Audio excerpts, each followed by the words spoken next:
Un saludo a todos y bienvenidos a Estudeso.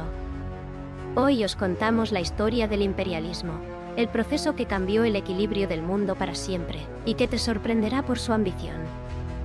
Imagina que a finales del siglo XIX, unas pocas naciones europeas dominaron el 84% de la Tierra. Esto no fue el colonialismo de siempre. Fue un fenómeno mucho más intenso y competitivo. ¿Por qué quisieron conquistar hasta el último rincón del mapa? La respuesta oculta intereses que van más allá del simple dinero o la gloria. Comencemos pues con nuestra historia. Para entender por qué los europeos se lanzaron a conquistar el mundo, debemos mirar qué pasaba dentro de sus fábricas. A partir de 1870, todo cambió con la Segunda Revolución Industrial. Ya no bastaba con el carbón y el hierro de siempre. La llegada del petróleo y la electricidad revolucionó por completo la forma de producir y de vivir. Imagina que quieres fabricar cables para iluminar las ciudades. Para eso necesitas cobre. O piensa en los nuevos neumáticos para bicicletas y coches. Para eso necesitas caucho. Incluso las fábricas textiles pedían más y más algodón para seguir funcionando. El gran problema era que estos materiales no se encontraban en ciudades como París o Londres. Estaban en las selvas de África o en el lejano sudeste asiático. Europa se convirtió en un gigante con mucha hambre, pero con la despensa propia totalmente vacía. Además, las máquinas se volvieron tan eficientes que empezaron a producir mercancías sin descanso. Llegó un punto en el que los mercados de Europa se saturaron por completo. Casi todos los ciudadanos ya tenían sus productos básicos comprados. ¿A quién vas a venderle tus telas si todo el mundo tiene ya el armario lleno? Las naciones necesitaban nuevos clientes de forma urgente para evitar una crisis de ventas. El mundo entero se convirtió entonces en un gran escaparate comercial para sus excedentes. Por suerte para los empresarios, la tecnología también les dio los medios para viajar. El motor de vapor ya no solo movía pequeños trenes locales. Ahora, gigantescos barcos de acero cruzaban los océanos con una velocidad asombrosa. Al mismo tiempo, el ferrocarril empezó a cruzar desiertos y montañas. De repente, los lugares más remotos del mapa estaban al alcance de la mano. Lo que antes era un viaje de meses, ahora se hacía en pocos días. Esta combinación de factores creó una presión económica insoportable. No se trataba solo de un deseo de gloria o de poder militar. Era la necesidad de alimentar un sistema industrial que no podía permitirse parar. Si una nación quería seguir siendo rica, debía controlar las fuentes de sus materias primas. Esta sed de recursos convirtió la competencia comercial en una carrera desesperada por dominar cada territorio del planeta. Imagínate que eres un gran empresario europeo, en 1880 y tus almacenes están llenos de productos. Como vimos antes, las fábricas no paraban de producir, pero el mercado europeo estaba saturado. Además, los países vecinos empezaron a usar el proteccionismo. Esto significa que ponían impuestos muy altos a los productos extranjeros para proteger lo suyo. ¿Dónde podías vender entonces tus telas o tus herramientas? La solución estaba en las colonias, que se convirtieron en mercados cautivos. Un mercado cautivo funciona de forma sencilla pero implacable. Las potencias europeas obligaban a sus colonias a comprar exclusivamente los productos de la metrópoli. Si vivías en una zona dominada por Francia, solo podías comprar camisas francesas. De esta manera, Europa se aseguraba de que sus fábricas nunca dejaran de funcionar. No importaba si el producto era caro o de mala calidad. Los habitantes de las colonias no tenían otra opción. Pero el negocio no se quedaba solo en las ventas. Los bancos europeos tenían tanto dinero acumulado que necesitaban lugares donde invertirlo para ganar más. Por eso, financiaron la construcción de enormes infraestructuras en África y Asia. Invirtieron fortunas en puertos modernos y en miles de kilómetros de ferrocarril. Estos trenes no se diseñaron para que la población local viajara. Su único objetivo era transportar las riquezas desde el interior de las selvas hasta los barcos. Un ejemplo muy claro fue la explotación del caucho en el Congo. Las empresas europeas necesitaban este material para fabricar neumáticos y cables. Para conseguirlo, invirtieron en sistemas de extracción que transformaron regiones enteras en campos de trabajo. Algo similar ocurrió en la India con el té. Los británicos organizaron plantaciones gigantescas para controlar este mercado global. Estas inversiones generaban beneficios enormes que regresaban directamente a las cuentas bancarias de Londres o Bruselas. Todo este sistema creó una dependencia económica total. Las colonias se especializaron en producir solo una o dos materias primas baratas. A cambio, tenían que comprar productos industriales caros a sus dominadores. Esta trampa económica impidió que estos territorios desarrollaran su propia industria. Europa se hacía cada vez más rica mientras el resto del mundo se convertía en su periferia proveedora. Sin embargo, detrás de este éxito comercial, se escondía una ambición política que estaba a punto de estallar. A finales del siglo XIX, tener un imperio no era solo una cuestión de dinero. Para las naciones europeas, las colonias se convirtieron en el símbolo máximo de orgullo y prestigio. Si un país quería ser considerado una potencia importante, debía llenar el mapa con los colores de su bandera.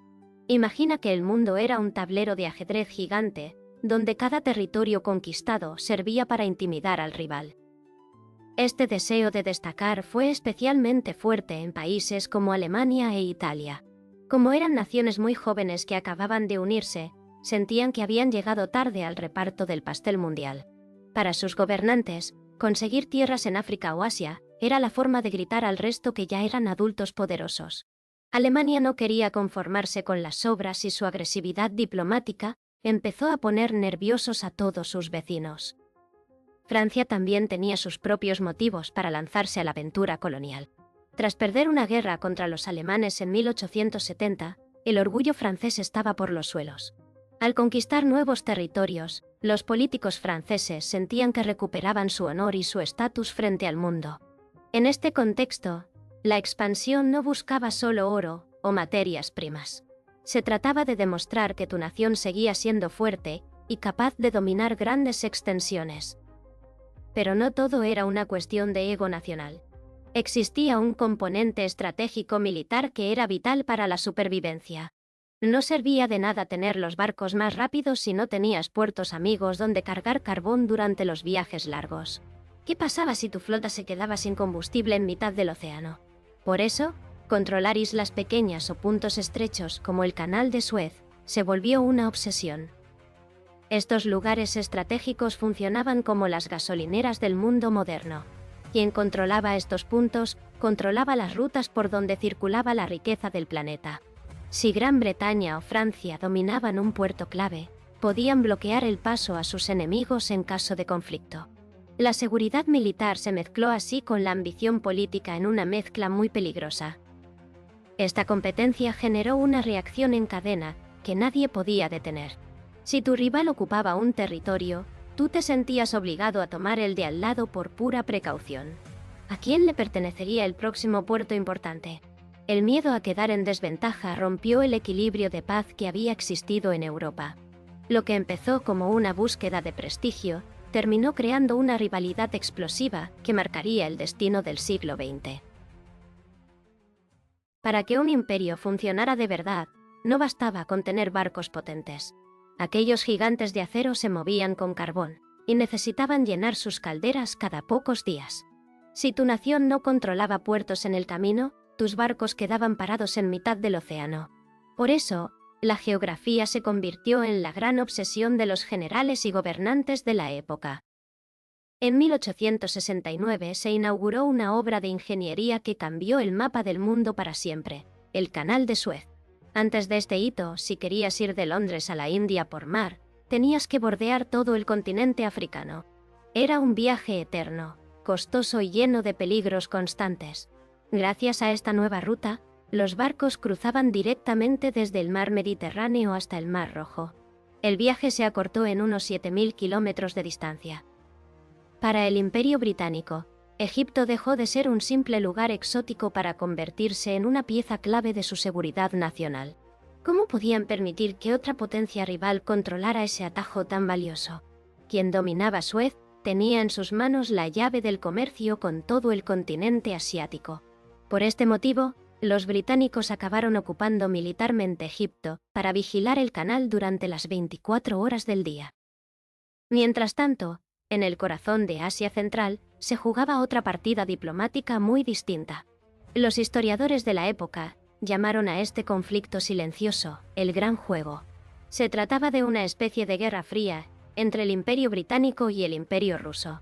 Los rusos querían expandirse hacia el sur para conseguir un puerto en aguas cálidas que no se congelara durante el invierno. Los británicos, por su parte, intentaban frenarlos en lugares como Afganistán o Persia para proteger su joya más preciada, la India. Toda esta red de puertos y estrechos funcionaba como un sistema de venas vitales para las potencias europeas. Enclaves como Gibraltar, Malta, Adén o Singapur no eran colonias pensadas para que la población viviera allí. Eran auténticas fortalezas estratégicas que permitían a una nación enviar su flota y su ejército a cualquier rincón del planeta con una rapidez asombrosa. Sin este control total de las rutas marítimas, el sistema del imperialismo habría colapsado por falta de suministros en muy poco tiempo. Los europeos buscaron una justificación. ¿Cómo legitimaron la conquista de continentes enteros? Más allá del dinero y las rutas marítimas, necesitaron una excusa moral que calmara sus conciencias. Según las fuentes de la época, se convencieron de que tenían un deber sagrado. Pensaban que su cultura era la única verdadera y avanzada. Por eso llamaron a la ocupación de tierras ajenas una misión civilizadora. Esta mentalidad se basaba en el paternalismo. Los líderes europeos veían a los pueblos de África y Asia como si fueran menores de edad. Era como un profesor autoritario que decide todo por sus alumnos sin preguntarles nunca qué necesitan. Consideraban que estas personas eran incapaces de gobernarse a sí mismas. Bajo esta lógica, la invasión no era un robo, sino un acto de generosidad necesaria. En este proceso, la religión jugó un papel fundamental. Miles de misioneros católicos y protestantes viajaron a las zonas colonizadas para difundir el cristianismo.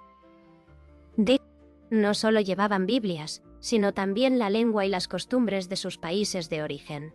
Al convertir a la población local, borraban sus antiguas tradiciones y creencias. La fe se convirtió en un puente para que los colonos controlaran mejor a las comunidades. La educación y la medicina fueron otras herramientas clave de influencia. Se construyeron escuelas donde se enseñaba la historia desde el punto de vista europeo. También se levantaron hospitales para combatir enfermedades con técnicas occidentales. Aunque esto salvó vidas, también sirvió para demostrar una supuesta superioridad técnica. ¿Qué mejor forma de dominar a alguien que convenciéndolo de que tu ciencia es superior? Todo este despliegue cultural servía para suavizar la dura realidad de la explotación económica. Los europeos se veían a sí mismos como benefactores que llevaban el progreso a lugares que consideraban oscuros. Sin embargo, detrás de las medicinas y los rezos, se escondía una profunda falta de respeto por la identidad de los demás. Esta visión del mundo preparó el terreno para ideas todavía más peligrosas sobre la desigualdad entre los seres humanos. Como vimos, los europeos se sentían los maestros del mundo. Pero para muchos, la religión o la buena voluntad no eran pruebas suficientes de su poder. Necesitaban algo que pareciera indiscutible y moderno: la ciencia. En 1859, Charles Darwin publicó su famosa teoría sobre la evolución de las especies. Él explicaba cómo en la naturaleza solo sobrevivían los seres mejor adaptados al medio. Sin embargo, algunos pensadores decidieron tomar esas ideas biológicas y aplicarlas de forma muy retorcida a las sociedades humanas. A esta corriente la llamamos darwinismo social. El filósofo Herbert Spencer fue su gran impulsor. Spencer decía que la lucha por la vida también ocurría entre las naciones y las razas. Según él, era natural que los más fuertes dominaran a los más débiles para que la humanidad progresara. Bajo este punto de vista, si Europa conquistaba otros continentes, no lo hacía por egoísmo. Era simplemente porque los europeos eran supuestamente más aptos. Se convirtió en la excusa ideal para lavar la conciencia de los dirigentes. Para demostrar esta supuesta superioridad, La ciencia de la época se obsesionó con las mediciones físicas. Los antropólogos medían el tamaño de los cráneos o el peso del cerebro con una precisión exagerada. Con estos datos, crearon una especie de escalera del progreso humano. Por supuesto, siempre colocaban al hombre blanco europeo en el escalón más alto. Se publicaron obras muy influyentes que afirmaban que la biología determinaba la inteligencia de cada pueblo. Hoy sabemos que aquello no era ciencia real, sino puro prejuicio disfrazado de estudio serio. Esta mentalidad tuvo un impacto profundo en la opinión pública. Los ciudadanos de ciudades como París o Londres leían estas teorías en la prensa y se sentían orgullosos. El racismo dejó de ser solo un sentimiento para convertirse en una verdad oficial respaldada por los laboratorios. ¿Cómo iban a cuestionar algo que los científicos daban por hecho? Esta peligrosa creencia de que unas vidas valen más que otras justificó la explotación de millones de personas. Lo que nadie imaginaba era que estas ideas sembraban las semillas de los conflictos más terribles del siglo XX. Para evitar una guerra entre las potencias, el canciller alemán convocó a las 14 naciones más importantes en 1884. El escenario fue la ciudad de Berlín. Imagina una sala elegante con un mapa gigantesco de África sobre la mesa. No estaban allí para explorar o conocer nuevas culturas. Su único objetivo era repartirse el continente como si fuera un pastel de cumpleaños. Hasta ese momento, bastaba con poner una bandera en la costa para decir que un territorio era tuyo. En la conferencia cambiaron las reglas del juego de forma radical. Establecieron el principio de ocupación efectiva. Esto significaba que para reclamar una zona, debías demostrar que realmente estabas allí con soldados y funcionarios. ¿Qué provocó esta nueva norma? Pues una carrera frenética hacia el interior de las tierras para que nadie te quitara el sitio. Si un país no controlaba el terreno de forma real, perdía todos sus derechos ante los demás. Esta regla aceleró la invasión de zonas que antes eran desconocidas para los europeos y aumentó la violencia en la conquista. También se pusieron de acuerdo en temas comerciales estratégicos para que todos ganaran algo. Decidieron que los ríos Congo y Níger serían zonas de libre navegación. Esto permitía que los barcos de cualquier país pudieran comerciar por estas vías de agua sin bloqueos constantes. Era una forma de asegurar que el dinero fluyera sin que las potencias se pelearan por el control de los suministros. Pero lo más impactante de esta reunión fue lo que faltaba en aquella sala tan lujosa. Entre los representantes de los países invitados, no había ni un solo líder africano. Nadie preguntó a los habitantes locales qué opinaban sobre el futuro de su propia tierra. Se ignoraron por completo las fronteras culturales y las etnias que llevaban siglos conviviendo en paz o en conflicto. Los diplomáticos simplemente trazaron líneas rectas con regla y cartabón sobre el papel. Esta forma de dividir el mapa explica por qué tantas fronteras actuales en África son líneas geométricas perfectas. No respetaron montañas, bosques ni tradiciones antiguas. Solo importaban los intereses económicos de los grandes imperios. Lo que se decidió en esos despachos marcaría el destino de millones de personas para siempre. Europa salió de allí con un plan ordenado para evitar sus propios conflictos internos. Sin embargo, para los pueblos africanos, esto significó el inicio de una era de control total y el despojo de su identidad. El imperialismo no fue un evento pasajero, sino una sacudida que cambió la vida de millones de personas para siempre. Las consecuencias de este proceso se sienten incluso hoy, cuando abres un mapa o escuchas las noticias. Para las poblaciones locales, el impacto fue inmediato y muchas veces devastador. La llegada de los colonos trajo nuevas enfermedades, ante las que los habitantes de África y Asia no tenían defensas naturales. Esto, sumado a las duras condiciones de trabajo en minas y plantaciones, provocó una caída drástica de la población en muchas regiones. En el plano cultural, la huella fue igual de profunda. Imagina que de un día para otro te obligan a hablar un idioma extraño y a seguir leyes diseñadas a miles de kilómetros. Las potencias europeas impusieron sus lenguas, sus religiones y sus sistemas de administración. Se construyeron escuelas y hospitales, pero el precio fue la pérdida de gran parte de la identidad y las tradiciones locales.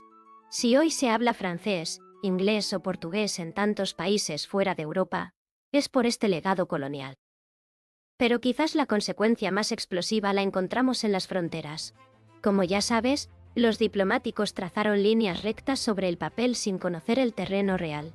Al hacerlo, obligaron a grupos étnicos rivales a vivir dentro de un mismo país.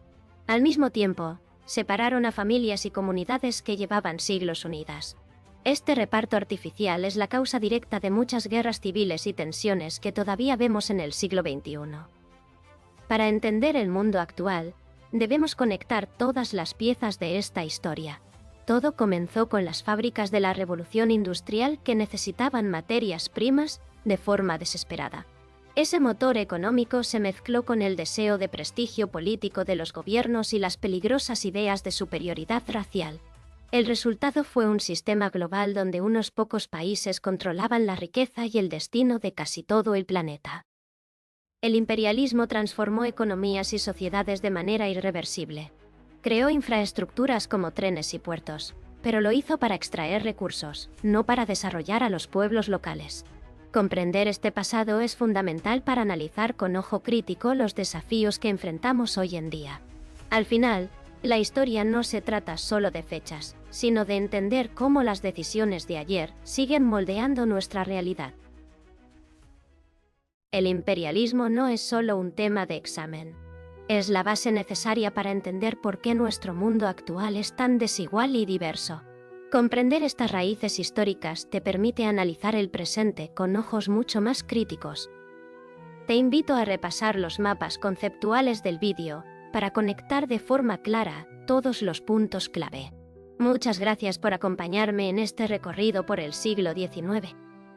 Si este vídeo te ha ayudado, suscríbete para seguir aprendiendo historia y geografía de forma sencilla. ¿Qué factor crees que fue el más determinante? Déjanos tu opinión en los comentarios de abajo.